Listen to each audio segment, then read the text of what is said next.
spokesperson for the Honorable Minister Louis Farrakhan and the Nation of Islam, Student Minister Ava Muhammad.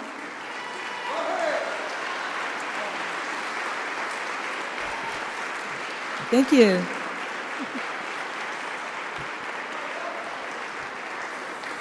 Thank you. In the most holy name of Allah, the Beneficent, the Merciful, we give praise and thanks to Allah for His love, His mercy upon humanity, that whenever man goes astray, He raises up from among that people a guide to lead the people back into His favor, that He will not have to impose judgment on that people. We thank Allah for Moses and the Torah, Jesus and the Gospel, Muhammad ibn Abdullah and the Holy Quran. I can never thank Allah enough for His intervention in our affairs here in North America. We, black people, the descendants of those kidnapped and brought into slavery, a great people whose history goes long beyond the last 6,000 years, even unto 66 and 76 trillion years ago. To we, the last descendants of the tribe of Shabazz, we thank Allah for coming in the person of Master Farid Muhammad, the great Mahdi, in whose person God Himself came in fulfillment of His promise to Abraham in the book of Genesis. We thank Him for raising up His messenger Messiah, the most honorable Elijah Muhammad.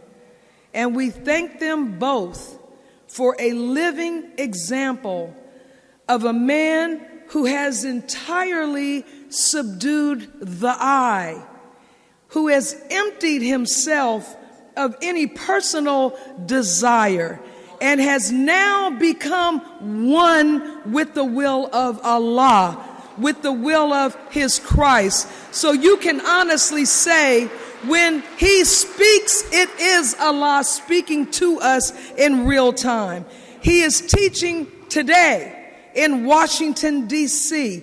He never ceases to carry a word of guidance and warning and direction to all the peoples of the planet. And I am talking about the most beautiful, exquisite human being walking on this earth right now.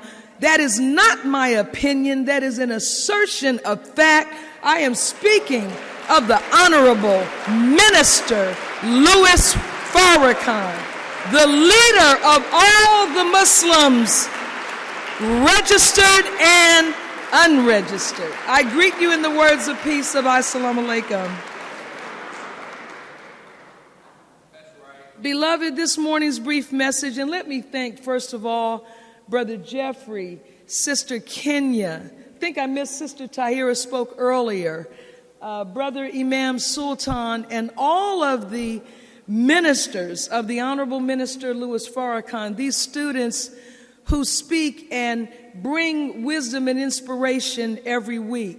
And to Student Minister Ismail Muhammad, the National Assistant and Chief of Staff to the Honorable Minister Louis Farrakhan, and all of the members of the Executive Council, and all of the laborers and believers who work so hard to spread the gospel to our people because we have such a short time left.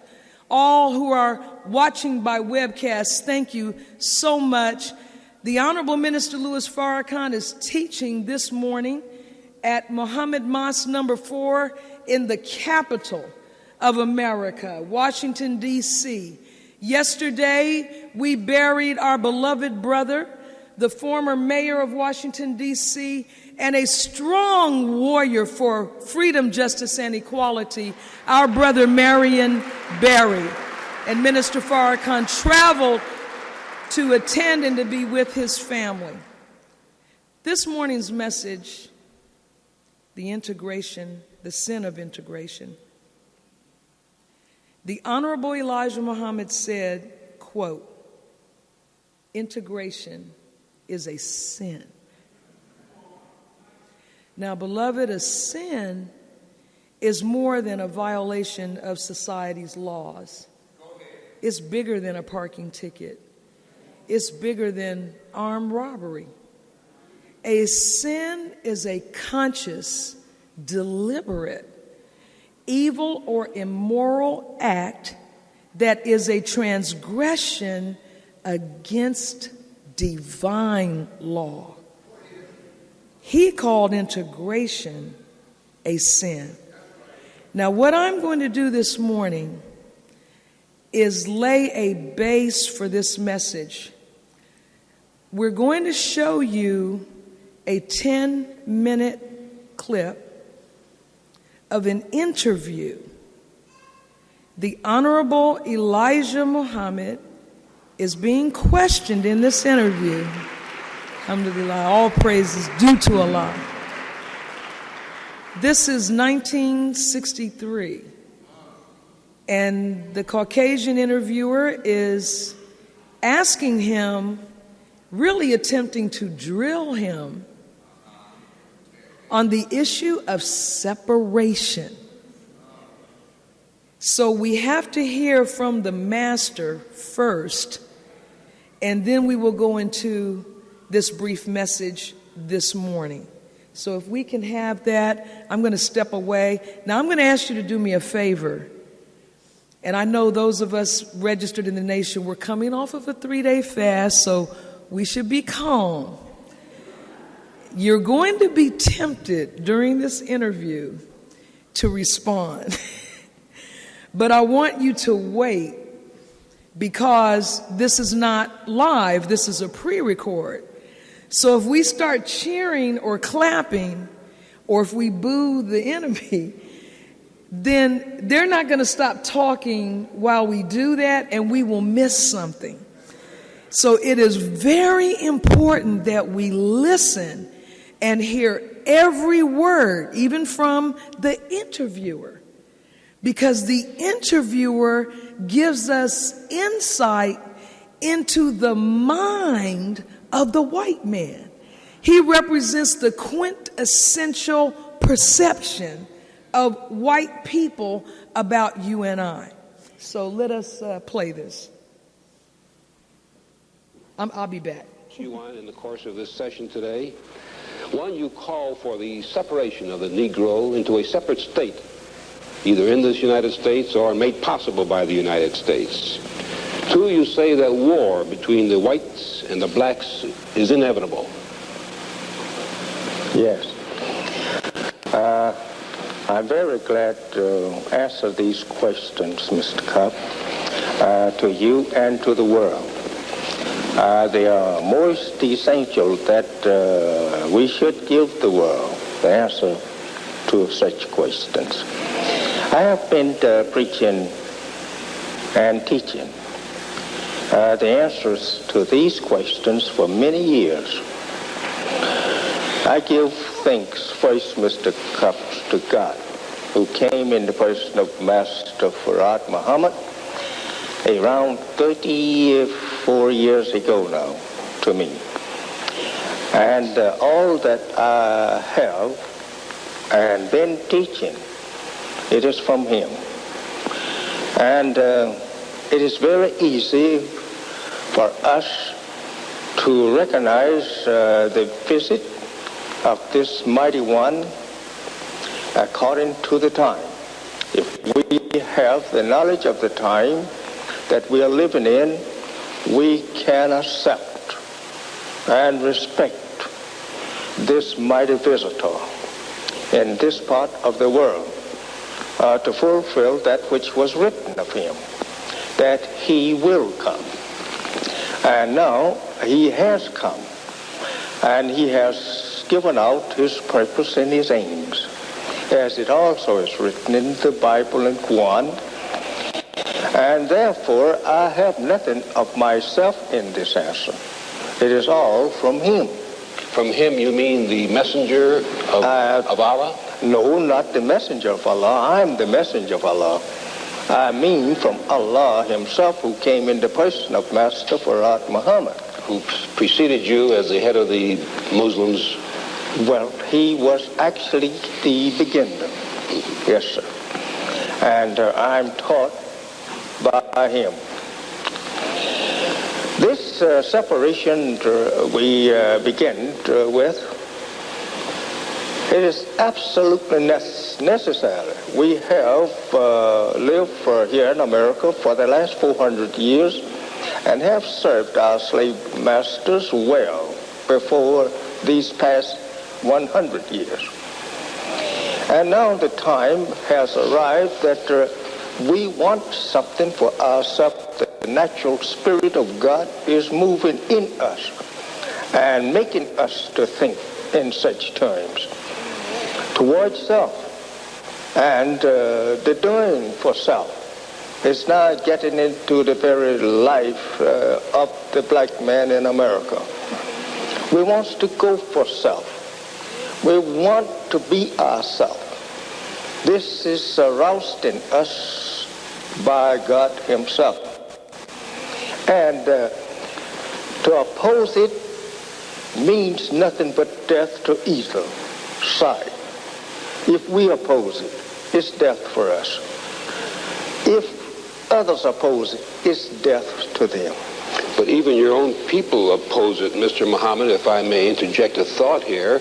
Most of the civil rights leaders with whom I know you disagree, Dr. Martin Luther King, Whitney Young, and Roy Wilkins, and James Foreman, and James Farmer, and any number of others, all believe in integration, getting along with the whites and moving into the same society.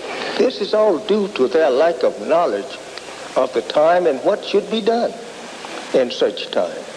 They don't know that this is their time, that they should be separated or they should go for themselves. This is what I'm trying to teach them. Teach them that this is the time that they should go for themselves. But is it not, would you disagree that it is the ambition and the goal of most Negroes in this country to become Americans in every meaning of that word, to participate in our society, to be responsible, legitimate, honest citizens? Isn't that the goal of the overwhelming number of Negroes in this country? It may be their goal, Mr. Cup, because that they don't even know, as I just said, that this is the time that they should be going for self. And lack of knowledge of the time, the lack of knowledge of self. The American so-called Negro, especially the leading class, do not actually know themselves. Excuse my voice as I'm look like trying to be a little hoarse this morning, but however, I may clear it up later. America's so-called Negro, as you know, have been kept in the dark of the truth of self and kind for now 400 years, and the only one to break forth this truth, it is God himself, as it is written. And the Bible, Ezekiel, and prophesied by Jesus, that the dead must rise, mentally dead. So our so-called leadership is as dumb as those they are leading to this knowledge. Therefore, they hopes that they could have a place somewhere in the life of the white man of America and in his country and government. They seek that place.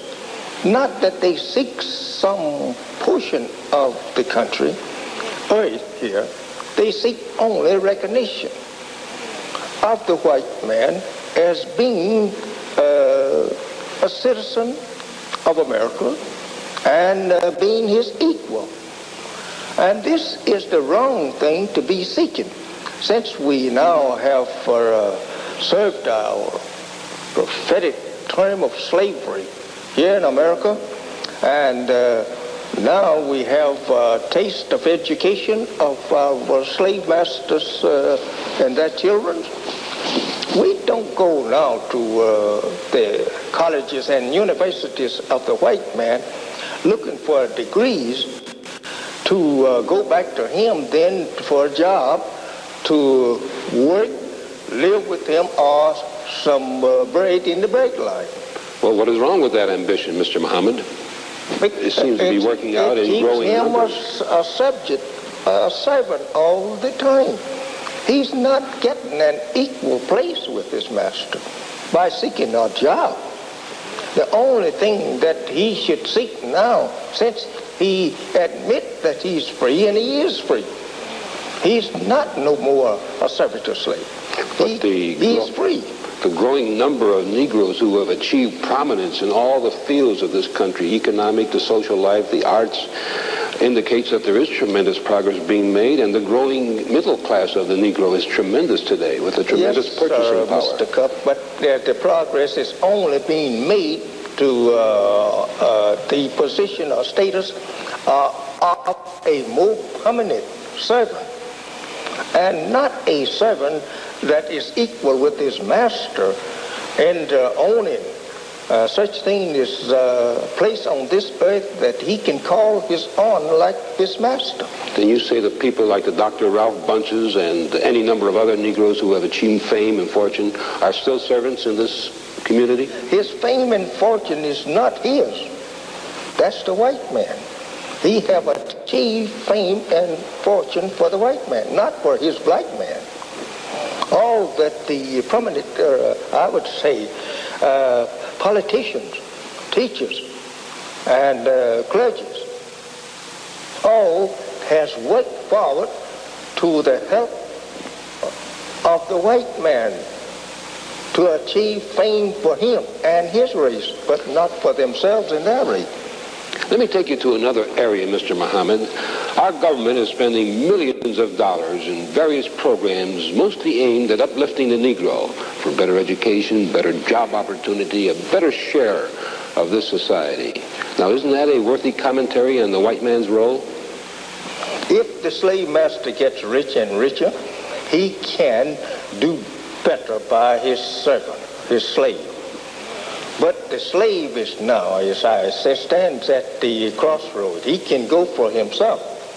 And why not the master teach him how to go for himself and provide him with the necessary means to go for himself, and not say, keep petting him around his door with a better suit of clothes. Let's assume, Mr. Muhammad, that your separation policy comes into effect. You will ask the United States to give you a state large enough to take care of all the Negroes in this land. That would be about 1/5 of the territory. Well, it's about 22 or more million of us. And then you would ask the United States for 25 or 30 years, according to your book, The Message to the Black Man, to help operate this for 25 or 30 years. Not 30. 25. 20 or 25. And also to give you a land that's fertile and rich in minerals so that the Negro can thrive from the earth. Yes, sir. A justifiable living. Yes, sir. How would you bring an economic system? How would you get the people to start a new state? How would we get them to start? I'm asking you for the start. You want the government to start the state for you, to build all the buildings and give you the educational system, and give you the business. We believe that you are obligated to start us off in such state, according to your own civilization, or set up for your own civilization. The means that you have to set your own race up as an independent race here today, not what you had 400 or 500 years ago, but what you have today. Let me pause for just a moment, Mr. Muhammad. We still have to interrupt for commercials on this program. We'll pause for a moment and be right back with the Honorable Elijah Muhammad.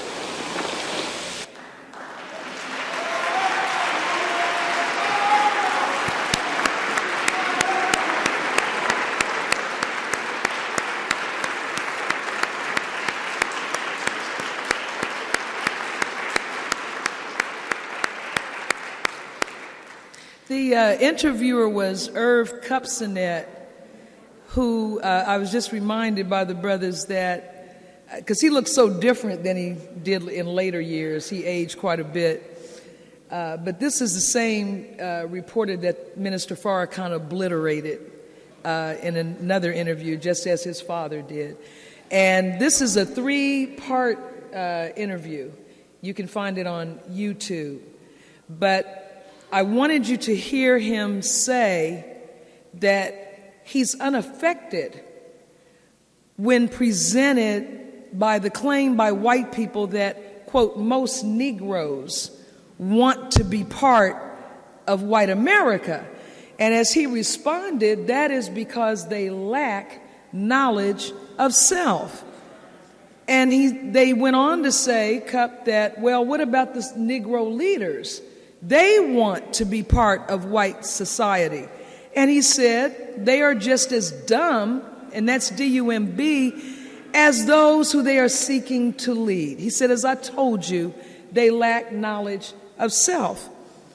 But the main thing I wanted you to hear was he said that to oppose Allah's will that we separate in this time is death. It is death to the enemy, and it is death to us if we oppose it. And beloved, this is what we are undergoing right now. Now, this morning, I want to share with you direct revelation from Allah in the Holy Quran, Surah 2. Surah is the Arabic word meaning chapter, our original language. Surah, which means chapter. Now, the translator of the Holy Quran that I have here, that is a beautiful book that every one of us should have. The translator writes that chapter 2, the cow is the name, is actually chapter 1. Because the previous and first chapter, Al-Fatiha, the opening, actually contains the essence of the entire Quran, in that it is actually a prayer seeking guidance from Allah on the right path. This chapter 2 provides the answer to the prayer. And it opens like this. In the name of Allah, the Beneficent, the Merciful, I, Allah, am the best knower. This book, there is no doubt in it, is a guide to those who keep their duty, who believe in the unseen and keep up prayer and spend out of what we have given them, and who believe that which has been revealed to thee, and of the hereafter they are sure. These are on a right course from their Lord, and these it is that are successful. Those who disbelieve, it being alike to them, whether you warn them or warn them not, they will not believe. Allah has sealed their hearts and their hearing, and there is a covering on their eyes, and for them is a grievous chastisement. Those opening verses set forth the fundamental principles of Islam. 2 are articles of belief, and 3 are principles of action. If we accept and practice these principles, we will be successful. This is the longest chapter in the Holy Quran, 286 verses. So this morning I will only lift a few to aid me in delivery of this message. Now, right now, all of us are devastated. We're infuriated. We're angry. We're frustrated. We're full of anxiety and grief over what is happening to us. We are in a crisis, and we feel like we're running around in circles, while our tormentors seem to be cool, calm, and collected. We are going to have to get a grip. The only way to get that grip is to find a firm handle. Right here in this chapter 2, the cow, verses 256, 257, Allah gives us immediate relief. Quote, there is no compulsion in religion. The right way is clearly distinct from error. So whoever disbelieves in the devil and believes in Allah, he indeed lays hold on the firmest handle, which shall never break. And Allah is hearing, knowing. Allah is the friend of those who believe. He brings them out of darkness into light. And those who disbelieve, their friends are the devils who take them out of light into darkness. They are the companions of the fire. Therein will they abide. Where, beloved, is our belief? Where is our faith? I'm asking Christian as well as Muslim. Where are the preachers? During slavery, our parents knew who the enemy was. They did not seek freedom, justice, and equality from the enemy. They prayed to the Lord for deliverance. They wanted to get as far away as possible from their tormentors, these terrorists.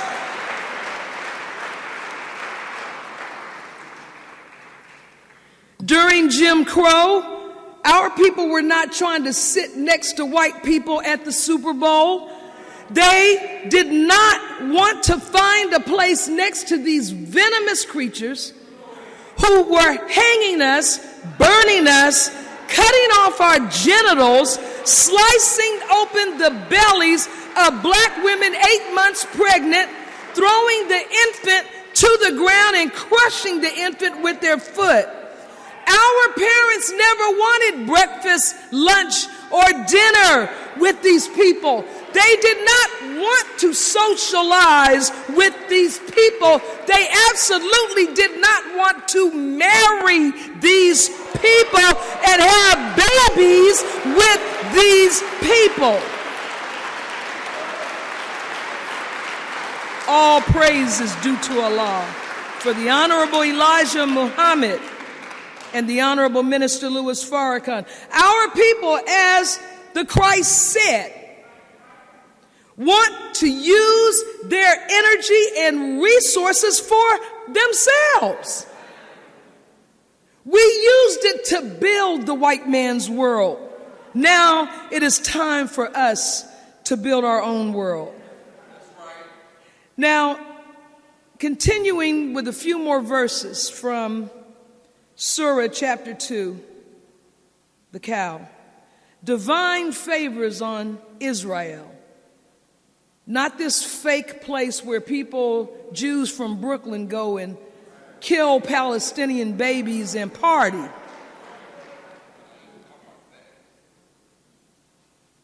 We are the children of Israel.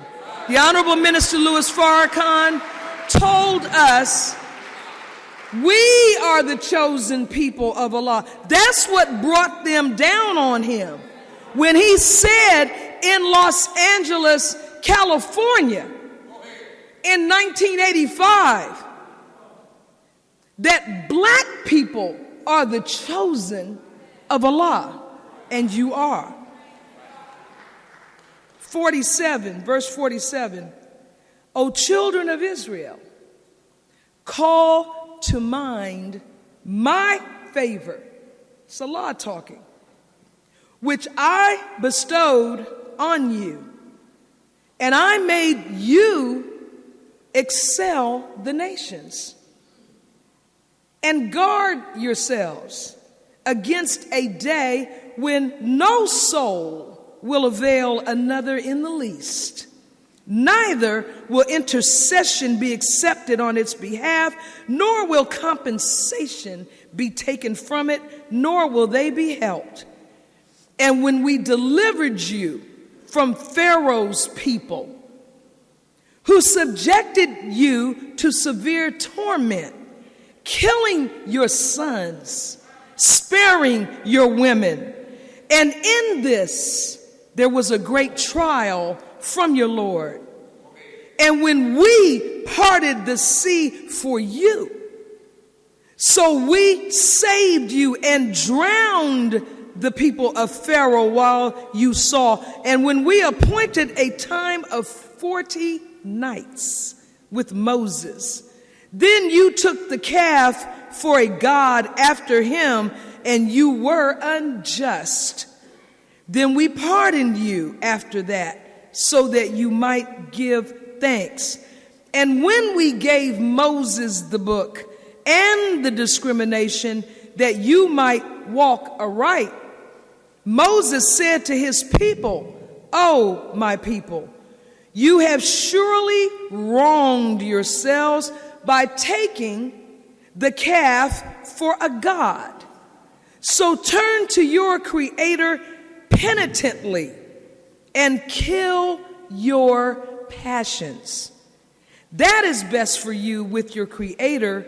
So he turned to you mercifully. Surely he is the oft returning to mercy, the merciful. And when you said, "Oh, Moses, we will not believe in you until we see Allah manifestly," so the punishment overtook you while you looked on. Then we raised you up after your stupor, that you might give thanks. We made the clouds to give shade over you, and we sent to you manna and quails. Eat of the good things that we have given you, and they did not do us any harm, but they wronged their own souls. And when we said, "Enter this city and eat from it plenteous food whence you wish, and enter the gate submissively, and make petition for forgiveness, we will forgive you your wrongs and increase the reward of those who do good to others." But those who were unjust changed the word which had been spoken to them for another saying. So we sent upon the wrongdoers pestilence from heaven, because they transgressed. In some, and please read this again, and he speaks of our hearts hardening like rocks. What this is referring to is our fall into savagery. Allah delivered us from chattel slavery.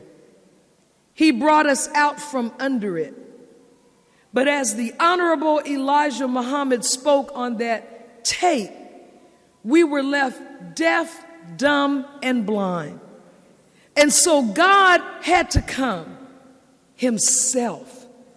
He didn't send anybody. He came himself from the holy city of Mecca and raised one from among us with the heart and the strength and the will to lead us to freedom. Now, here we are in 2014. I'm not going to do some legal analysis this morning because it makes no difference. And I did it with Trayvon already and with Michael Brown in August. I can tell you, as a former prosecutor, that the grand jury is a tool of the prosecution. There's nothing else to talk about. The grand jury does whatever the prosecutor tells it to do. If it is left as it was in Ferguson without direction, then the members of the jury are going to go with their own personal view and attitude. Now, the grand jury, we know, is not a trial. You are not in there deciding whether or not there was guilt beyond a reasonable doubt. All that a grand jury does is issue an indictment. An indictment is just another term for charge. It's an accusation. Probable cause only means that it is more likely that a crime occurred than it didn't. That's all. And if someone is indicted, then they go to trial. Now, we all watched Eric Garner murdered in HD. We can scratch the body cameras. The police rolled up on the baby, 12 years old, Tamir, I think his name, Tamir Rice, a baby. Before the car rolled to a stop, they were killing him like a gangland slaying. Body cameras are not needed. We've been looking at this on film since Rodney King. What is it to me to look at it? So you're going to knock on my door and tell me my child is dead? Get some popcorn because we're going to show you the movie? So we can scratch the body cameras. The prosecutor in the Michael Brown case in Ferguson committed the most egregious, blatant, bogus, in-your-face error. One of the assistant DAs came into the grand jury and gave them instructions that under Missouri law, a police officer is permitted to shoot at a fleeing suspect. Because it is clear that at some point, young Michael Brown was running for his life. Now, these jurors were instructed, listen to me good, that that's okay. You can fire a weapon at someone running from you who is seeking to save their life. In 1974, some detectives in a city, and it slips my mind the city, got a call that there was a burglary in progress. 1974. Because I want you to know this ain't the first time at the rodeo. This has been going on in various forms from day one, from the west coast of Africa. All right? In 1974, burglary call comes in. The detectives respond to the call. They see a male figure running. There's a chain link fence, and the figure, clearly young, clearly black, tries to scale the fence to escape. One of the detectives shot him in the head from behind and killed him. That case made its way all the way to the U.S. Supreme Court. The suspect was 15 years old. 15 years old. Made its way to Supreme Court, and the U.S. Supreme Court held that it is unlawful to fire a weapon at a fleeing suspect unless there is an immediate danger and threat to life of citizens or the officer, neither of which existed in the Michael Brown case. This prosecutor read Missouri law, which says it's okay. That law was overturned by the U.S. Supreme Court in 1984. So for the federal government to waffle like it is means that we need to scratch any hope that there's going to be any help from the federal government, even though you have a black president and a black attorney general. Help is not on the way.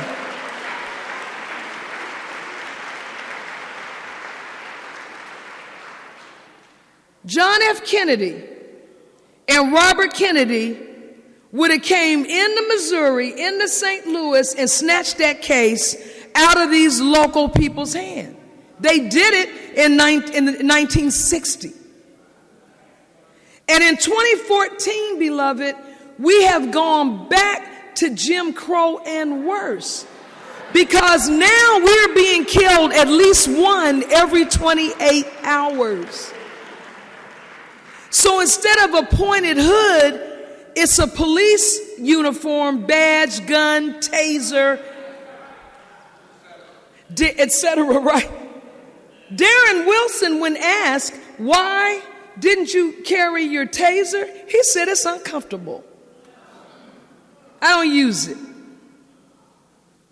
Would you do anything different? Not a thing. It looked like a demon. You fired all these shots and bullets went through apartment windows. He spins around injured. Don't shoot. I'm unarmed. You can see he's unarmed. He's got on shorts, t-shirt, sandals. This is an 18-year-old high school graduate on his way to college.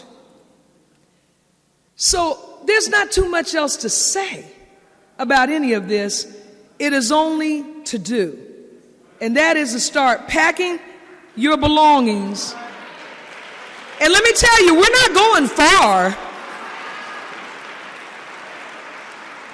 Because we built this mammy-jammy.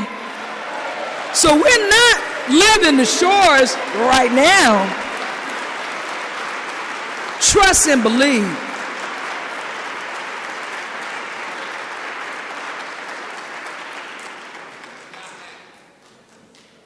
And his name, thank you so much. I love this team over here. That was October 3rd, 1974. And that young man's name was Edward Garner, Memphis, Tennessee.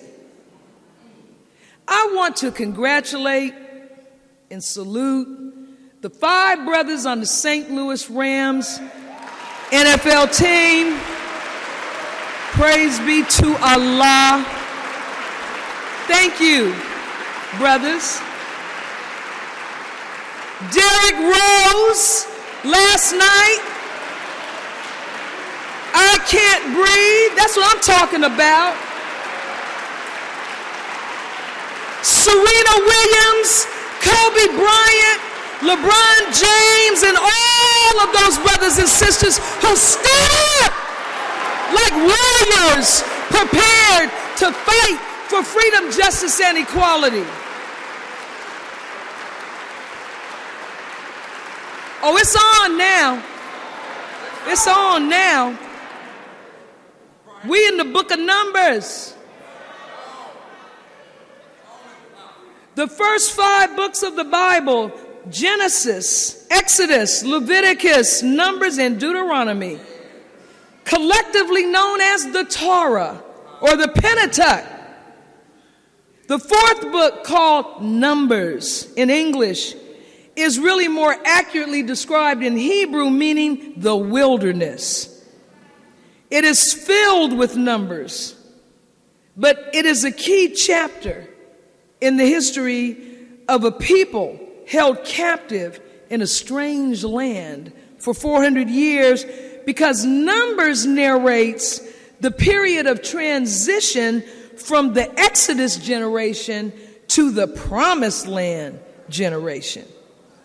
The book of Numbers extends from the law given at Mount Sinai to the arrival of Jehovah's people in the plains of Jordan.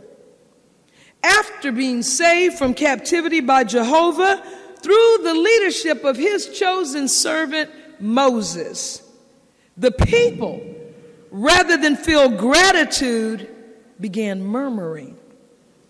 They disbelieved in God, and their disbelief led to disobedience. So God punished the people he loved, the people he favored, the people he had saved, the people to whom he sent his beloved service from among them. He punished them, and the sentence was 40 years. wandering in the wilderness. This sentence was not only punitive, but it also served the purpose of distinguishing the hypocrite from the believer, the righteous from the wicked. The book begins with a census. Why?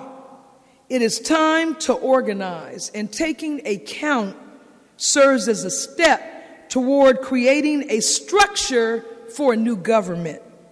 The people were numbered. Why? In preparation for a great army to be trained for war and the conquest of Canaan. The land that Jehovah determined for his people was already occupied. A very strong people lived there. The cities were large and fortified.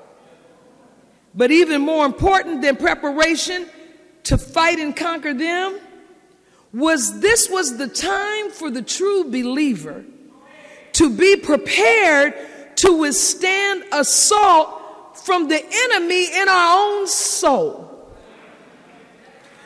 Now, with all that was required to sustain the newly freed people of God, they nevertheless were able to eke out sustenance because Allah, God, provided for them every day. So the bleak and dark conditions and the despair were outweighed by the divine protection and mercy of Allah. So white people are always bewildered. Why are Negroes so happy all the time? Well, we're happy for the same reason you're miserable with all that you have. Because we have God's favor. No matter what, we have God's favor. And it is the book of Numbers where we find the beautiful words we always hear in church. May the Lord bless and keep you. May the Lord cause his face to shine upon you and be gracious unto you. May the Lord lift up his countenance upon you and grant you peace. Now again, census. We are determining at this moment, under the leadership of the commander-in-chief of God's army, the Honorable Minister Louis Farrakhan, to determine how many men are eligible for service in the army of God. Because now we're matching history and prophecy to the current reality. There's only one man that the gangbangers respond to. There's only one man that the college students respond to. There's only one man that young people respond to. Because this is the generation marked to go in to the promised land. And that man is Farrakhan. First of all, you would not call Moses a hater. You would not call Jehovah a hater. And yet Moses called at God's command for his people to get out from under Pharaoh. Go into a state or territory of their own where they could serve and worship the one and only true God. No one can even purport to be our leader if they are still trying to make a way to live with white people. Some of you won't even give 460 minutes to somebody to do right in a relationship. We've been here since 1555. Next month is 2015, seriously. So when you hear these following words from people, they're not leaders. They are, as the Honorable Elijah Muhammad said in that interview, more prominent servants. When you hear words like, we need the police to be retrained.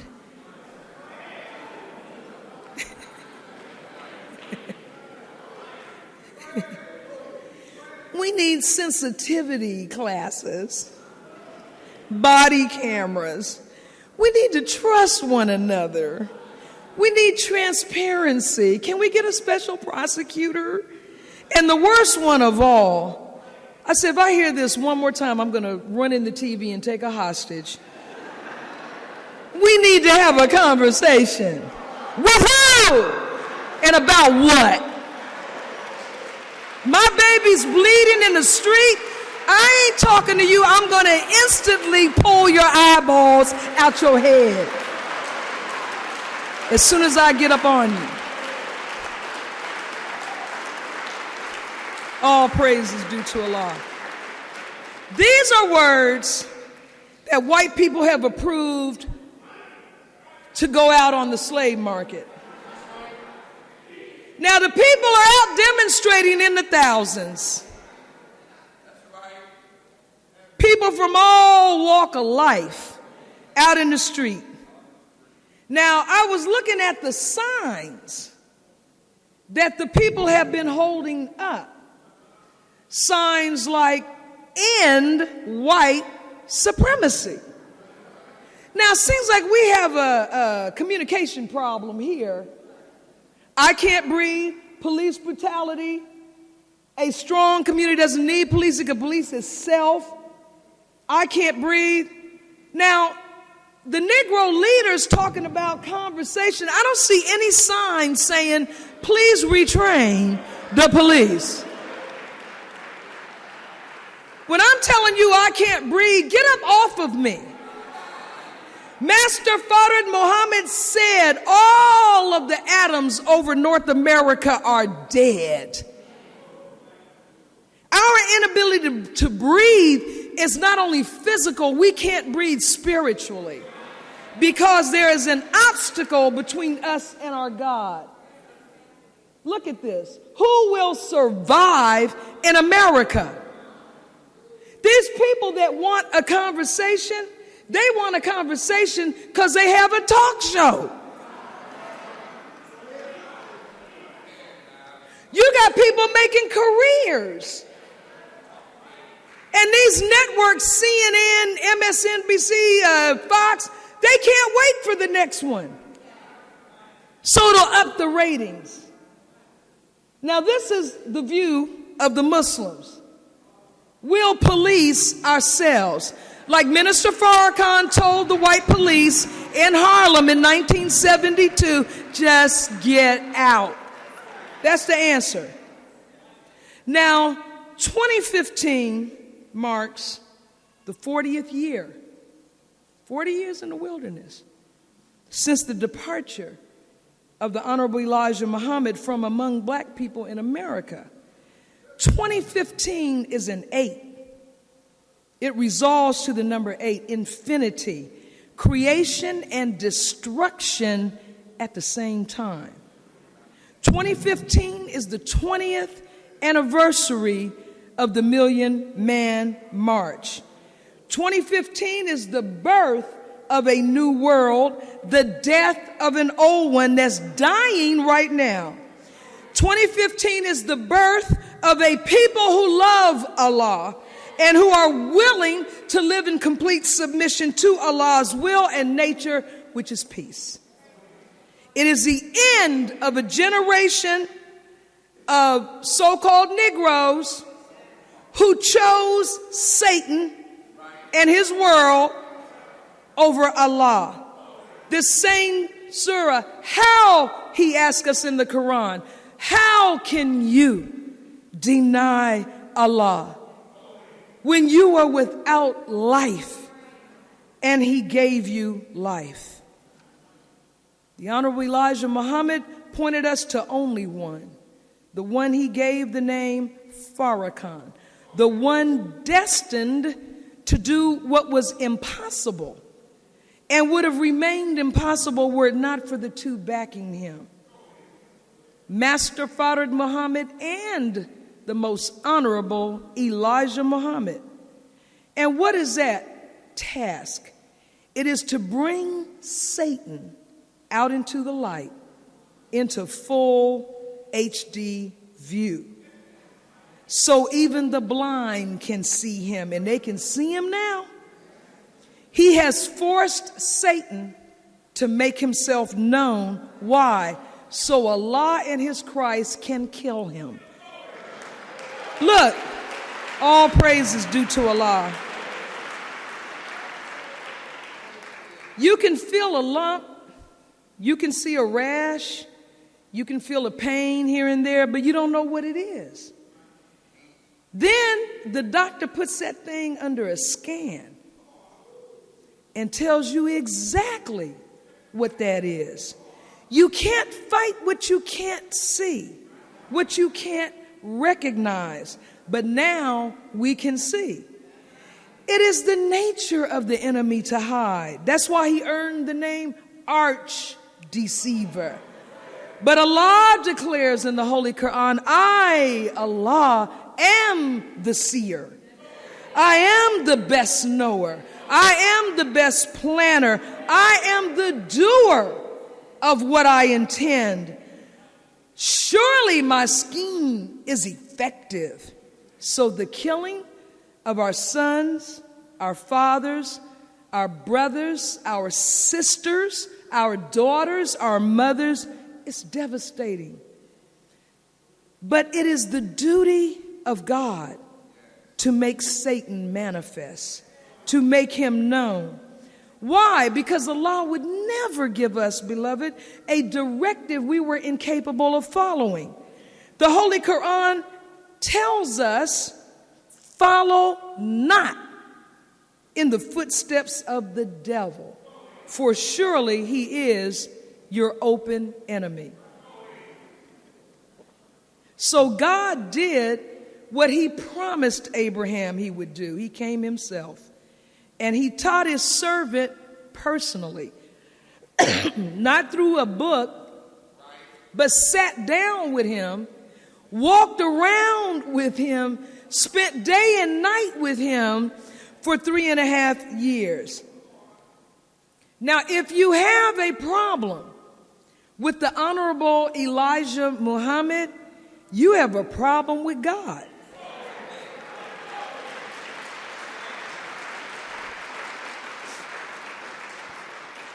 Minister Farrakhan came into the Nation of Islam like any other brother.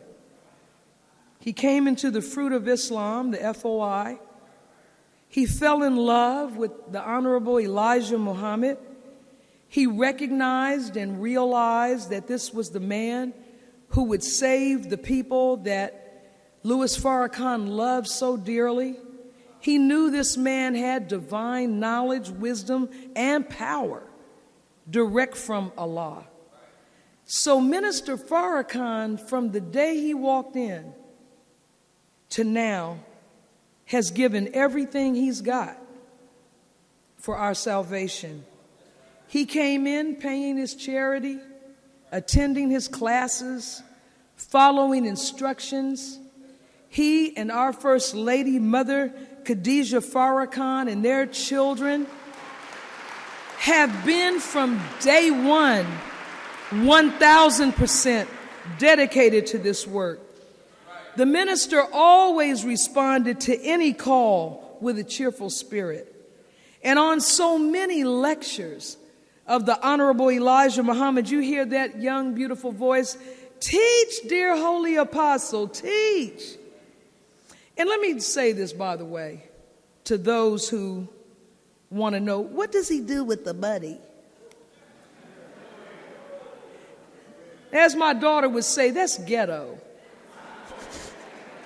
That's a ghetto question. Because if you're saying or asking, what does he do with the money?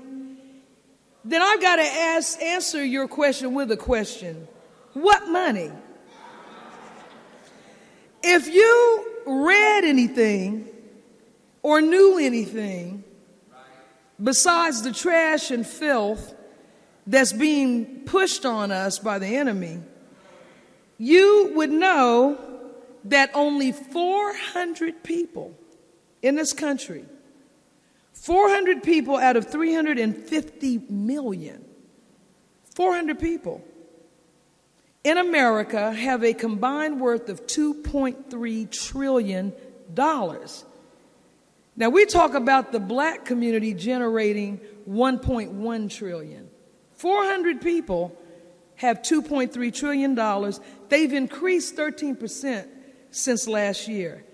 In the annual special edition of Forbes magazine, which provides what it calls the definitive ranking of the richest people in America, came out in October. Now, it set me back $7 and some change, and for me, that's a lot of money for a magazine. But I want you to know about this, okay? Now, I want you to get things in context because we don't want to inadvertently start pushing Minister Farrakhan around in our mind in a way that is going to earn us the wrath of Allah. The first thing I saw with this is that it said the richest people in America, not the richest Americans. Because these poor, dumb white people don't realize there is no America anymore. This is just a giant bank and shopping mall. Most of these wealthy people keep all their money offshore, pay zero taxes. They rather give a shark lawyer, even though I'm a lawyer, but I'm not a shark. They rather pay a lawyer than to help contribute to the nation that made them rich. And that is why Minister Farrakhan told us years ago, remember he said, America has been hijacked by the multinational corporations. That's why roads don't get fixed. Tunnels cave in. There's no jobs.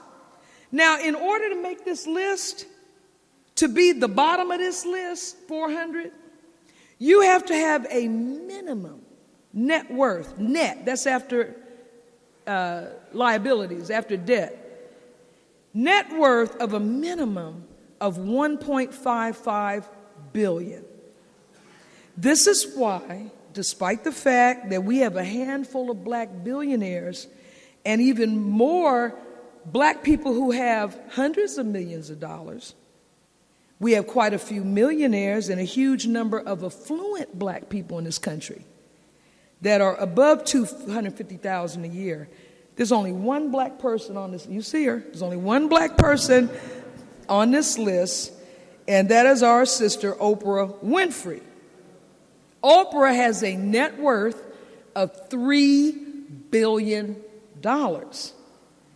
Michael Jordan, even though 1 out of every 2 pairs of shoes sold in America have his name on them, even though he owns 90% of the Charlotte Hornets and his Nike royalties are added to that, he's right at $1 billion, so he didn't make it.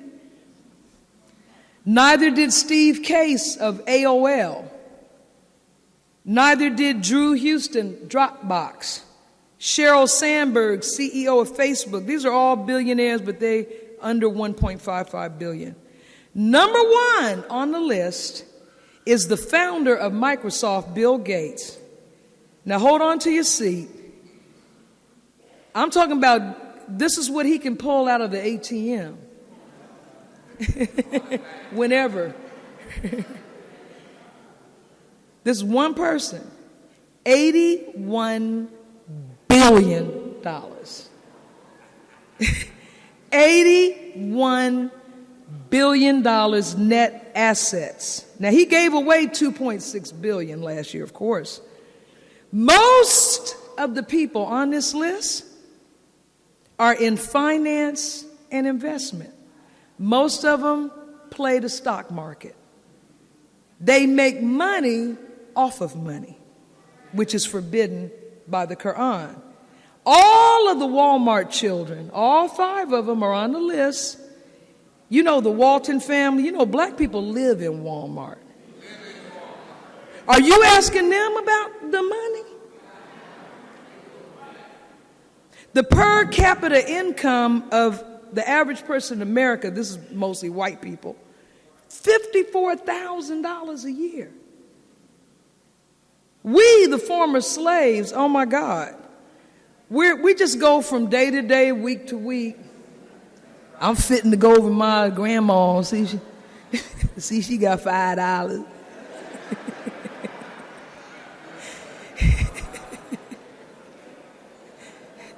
How you doing? I'm all right. How you doing? Man, I'm so glad they got that dollar menu over there at Mickey D's.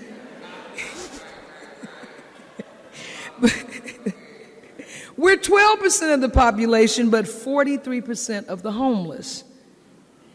We're 80% of those locked up, incarcerated. And the largest consumer group on Facebook is you. Now, Mark Zuckerberg, who's like about 31 years old, the founder, he's on the list. He's way up there. He got $34 billion personal money. You asking Mark, where's the money?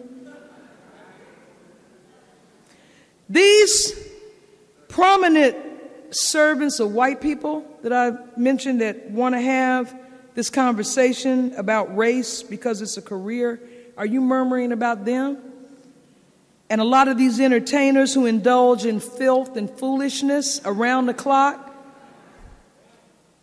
Minister Farrakhan, in addition to all of his time, you can replace money, you can't replace time.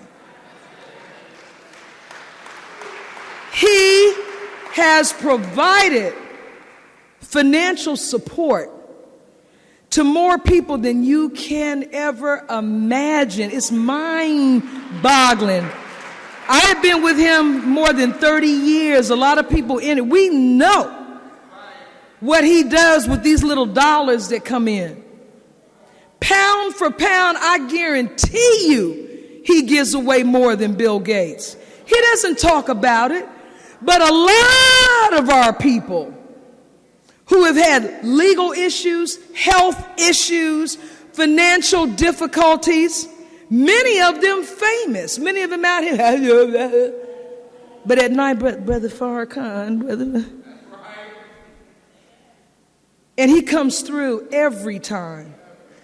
He has saved so many. He has saved all of us spiritually, and many of us financially.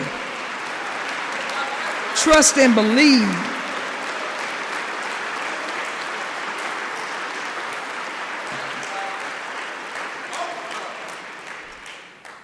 Now, you know the Nation of Islam just had, another thing about a lot of these Negro leaders, they haven't even been anywhere. How you gonna lead me? You ain't been nowhere.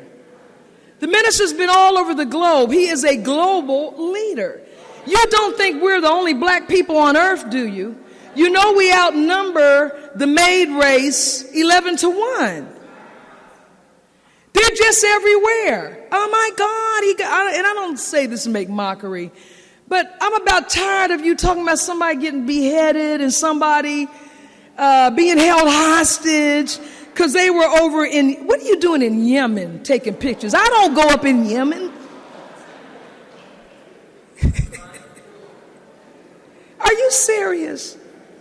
Sell me the Brooklyn Bridge. If you think, I think you over in Yemen, just take, smile and selfie. I'm here with Abdul. Why are you in everybody's affairs?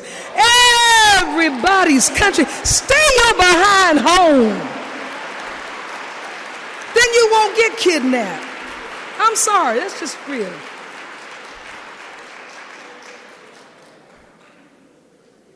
I heard a brother say recently, all of this shark attack. He said, ain't no such thing as a shark attack unless the shark comes up in your house. All of these attacks are in the ocean. That's their house. The shark and his wife, they're sitting and enjoying life with their little children. Now, you imagine you're watching television and something just walks by. I have to think about that. That's what he said. Yeah, you're sitting there on the couch watching the game, because there's no relief from the NFL. I asked my husband, how many of these do they have? Sunday football, Monday night, Thursday night, Saturday is college. I'm just waiting for the playoffs. Might be the last ones. But you imagine you're sitting in your house and some strange looking thing just floats past you in your living room. And he said, you asked your wife, do you know this? No, I ain't never seen, I don't even know what it is, let alone who it is. Get the gun. So you're in the ocean, in the shark's house. That's not an attack, that's a defense. So you're in everybody's country talking about how you're in danger. And we're only trying to do good. Try to do some good at home, in your house, where people are hungry and without shelter.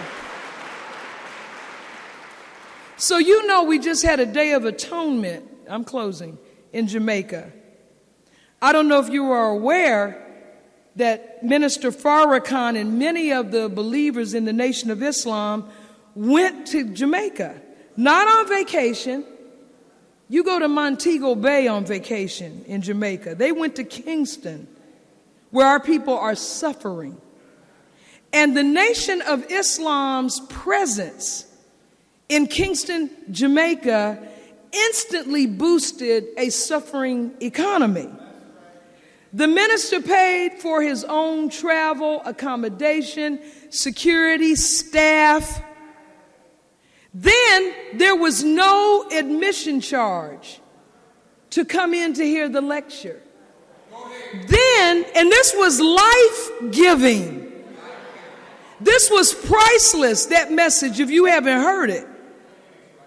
Because he's pulling together this army that I'm talking about that is going to go to war and conquer Canaan. Now, all praise is due to Allah. There was no admission for the lecture. Then he gave away the recording of the lecture. Then he gave away the 2-volume set, Secret Relationship Between Blacks and Jews. And during all of this, he was facing a serious health challenge. Now, if you haven't traveled internationally lately, let me tell you, it sucks.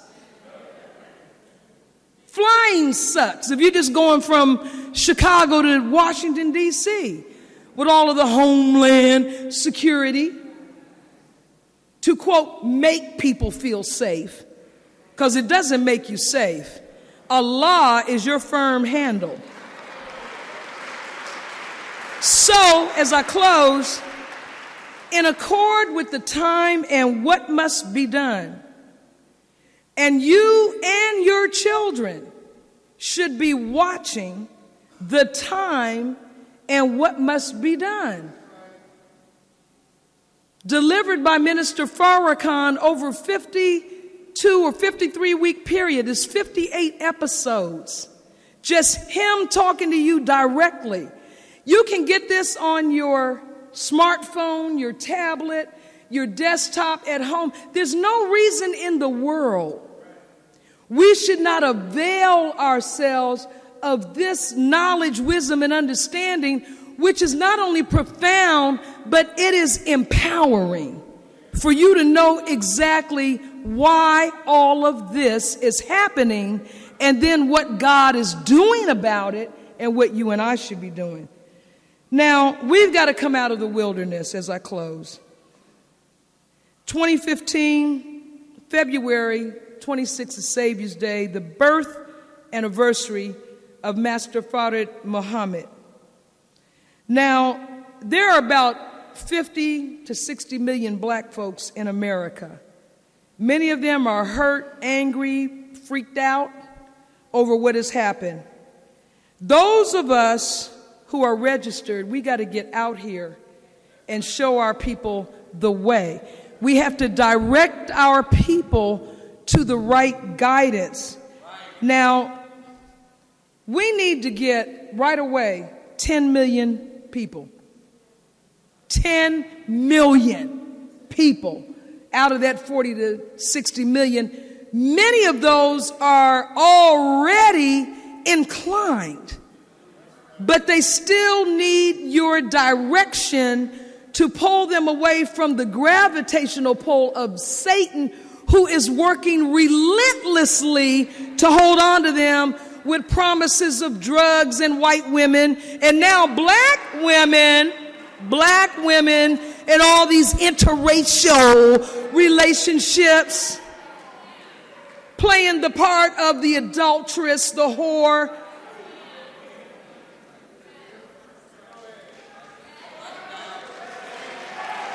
All praise is due to Allah. A nation can rise no higher than its woman.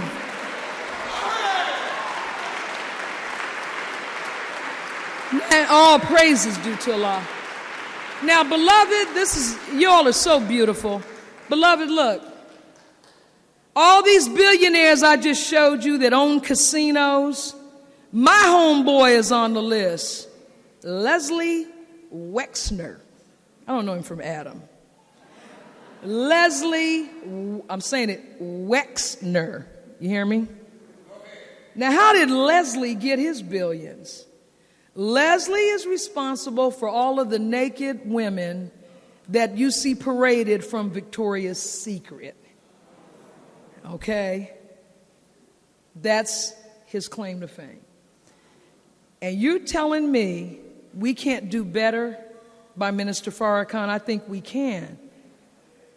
Look, if 10 million people made a little offering to him in February, we have what's called the Savior's Day gift.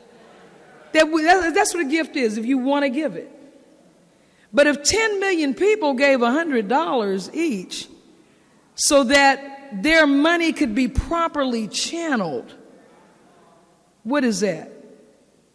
$1 billion, isn't it? You know as well as I, the Nation of Islam has been the target of the U.S. government from the moment Master Fard Muhammad came.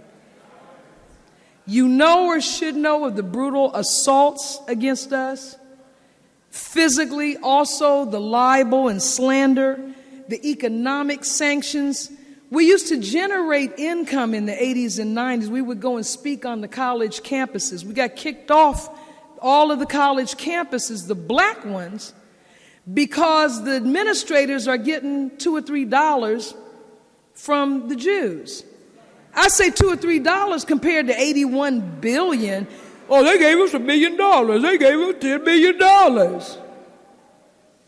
So you know there's been every obstruction to us helping the black man get up and do for self.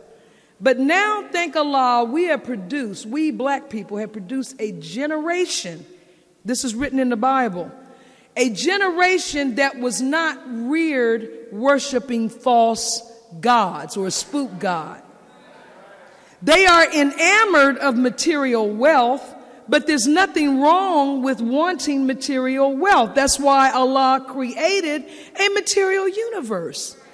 So don't invalidate their desire for the better things in life. Show them the righteous way to have it.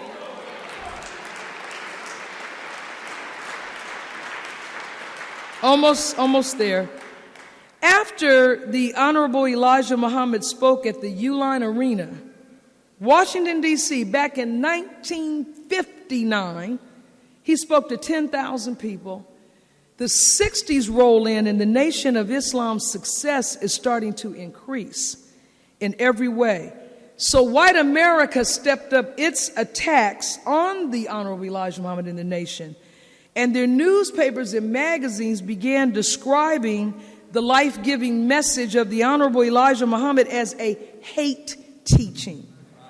Now this they're doing while they're lynching us every day in the South, making us suffer the most debilitating Jim Crow laws, segregation is the law of the land. In 1962, 100 LA police burst in on Temple number 27 in Los Angeles, shot and killed the mosque secretary, paralyzed another brother, injured several Muslims. Many were arrested. Here in Chicago, the nation purchased 5 acres of land at 85th and South Park, which is now Martin Luther King Drive.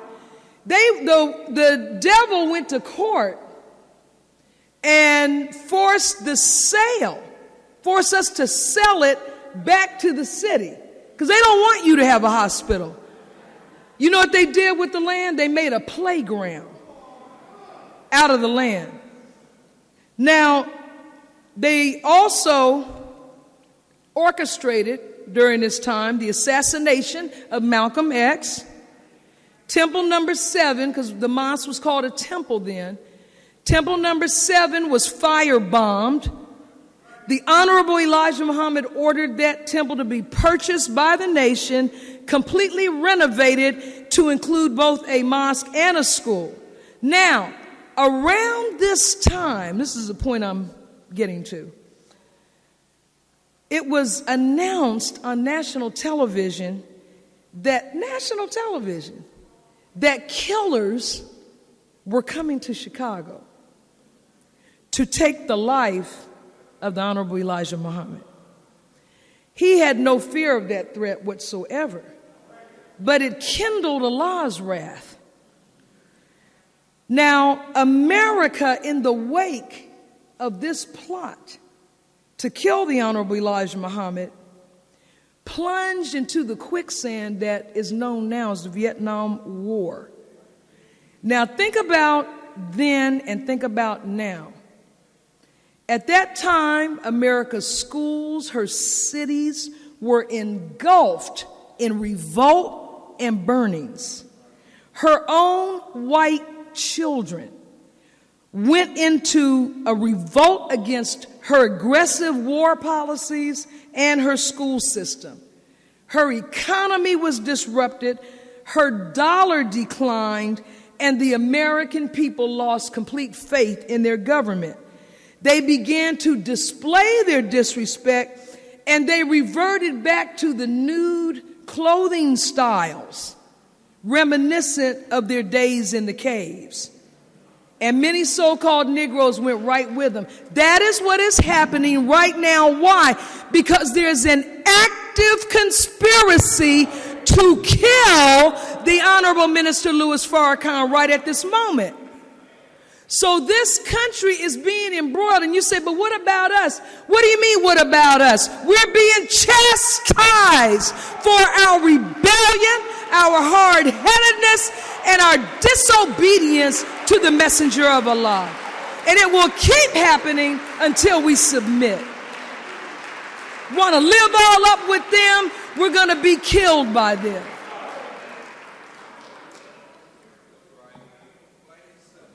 They want to arrest Minister Farrakhan. They've got lust for putting their hands on him. They have made moves in the past, little efforts in the past, but in their secret councils, those who want to put their hands on him, they're now gaining dominance in the argument. They are killing our children now because in the book of Numbers, the age to go into the army was 20. Trayvon, 17. Jordan Davis, 17. Michael Brown, 18, on his way to college. Tamir Rice, 12. The enemy knows what time it is. It is time to make all men and boys join the F.O.I.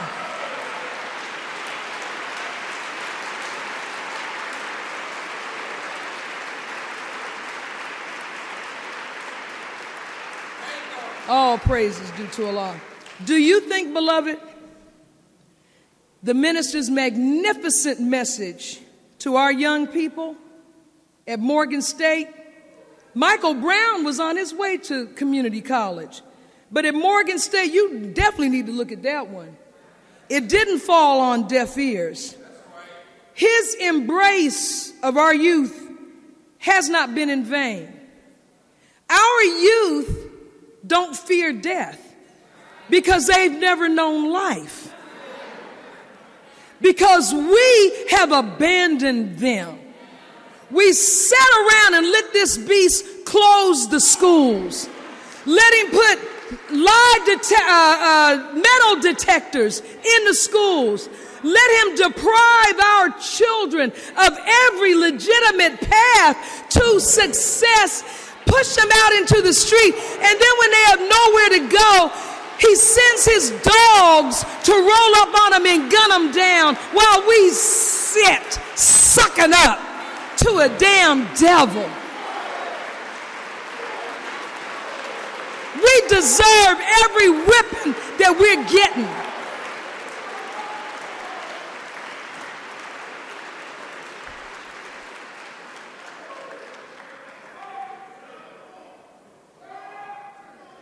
We are about to witness our people join Allah's great army, not in the thousands, in the millions. That is why the arch enemy of Allah is using the most mentally challenged sociopath white males as police. These are trained killing machines. They've been in Iraq, they've been in Afghanistan, or they're just some poor white trash who can't get any other job. They are foaming at the mouth with envy and hatred that despite all they've done to us, we had the nerve to put a black man and his black wife and his beautiful black children in the Oval Office.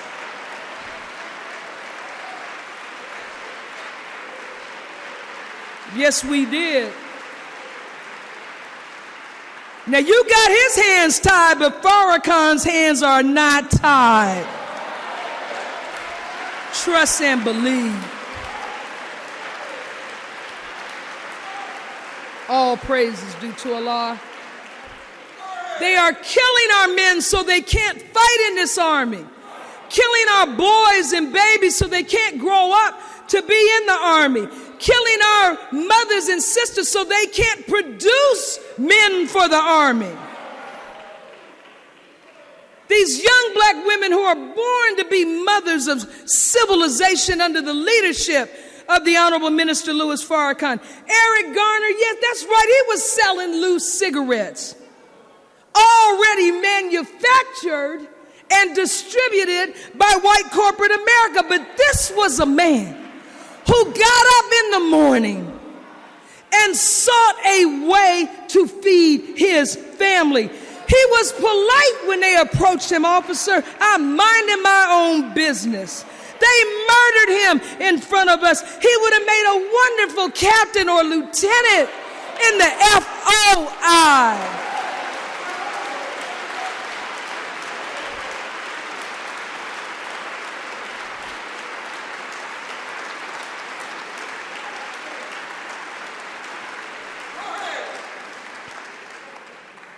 Now, you white people out there, yeah, big time, they're watching. You descendants of kidnapping, rapists, terrorist murderers, and you just like your daddy and mama. You on social media, you running around buying guns. Yeah. Okay, all right. Yeah. We know. That's why you better study time and what must be done. So you know how they were made. They ain't created. They were made. They are genetically. And I'm talking to you white people out there. You're intellectually and genetically incapable of even mentally processing how wicked and evil you are. You deny your own sordid history. You deny the reality of a black God. And I realize it must be very difficult for you to know instinctively, because even the lowest life form has an instinct. You know instinctively you're not from the originator. You know you were made in a laboratory by one of our great scientists who made you in an act of rebellion. You made to rebel. You don't know how to submit. Just a handful. Okay. All right, so you kill us on sight now. You've been slaughtering lambs while the sheep stood around and looked at you. But you haven't encountered the lion. You have not tangled with the pride. Tell you something about the Muslim followers of the Honorable Minister Louis Farrakhan. And that's why we invite all of you to join with us. We're different. We're a black people who know who we are. We fear no one but Allah. That's not good for you. We don't carry any weapons. But you don't want to run up on us because we'll take yours. We don't need to be bothered carrying no weapon. We will take yours. And we will do to you what you intended to do to us. And that ain't even the worst of it. That's not even, we're just the cheering. We serve a God who is waiting for you, who has the greatest weapon of destruction since the origin of the universe, sitting right up here, the mother plane. If you want to run up on us, you come on.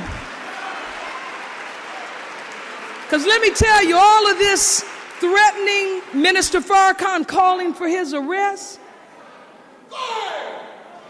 nothing to say to the enemies of Farrakhan or their Negro imps, except to say his enemies are Allah's enemies. They are the Honorable Elijah Muhammad's enemies, and they are your and my enemies. I would tell them to go straight to hell if they wasn't already there.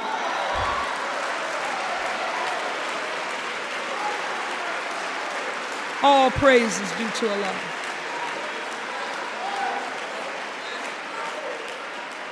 Now to the righteous, those of us stumbling and striving, I'm right there with you. I ain't no more than Vanna White turning letters up here.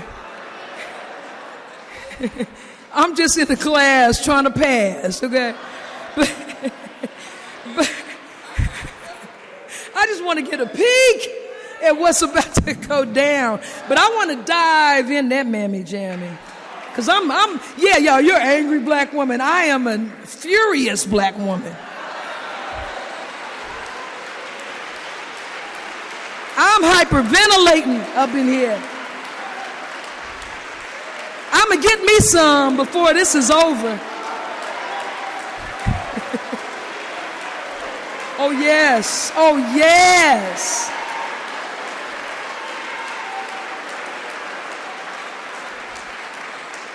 Because this is our ancestors in our blood. They were hanging off of trees. They were burning. They cried out. We were not there, but I'm saying to all, we're here now. And they are here in us. And we're going to get some justice.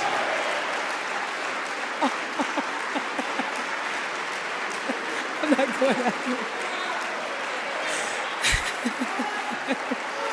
I'll go out with Student Minister Jeffrey gave me this mic. If I start that, I'll just have a fit.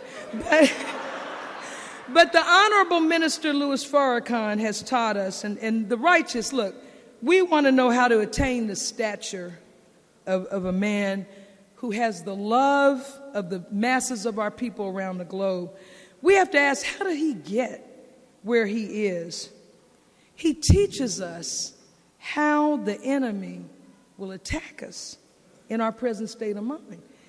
The enemy uses his psychoanalyst to study us, to see our strength and our weaknesses.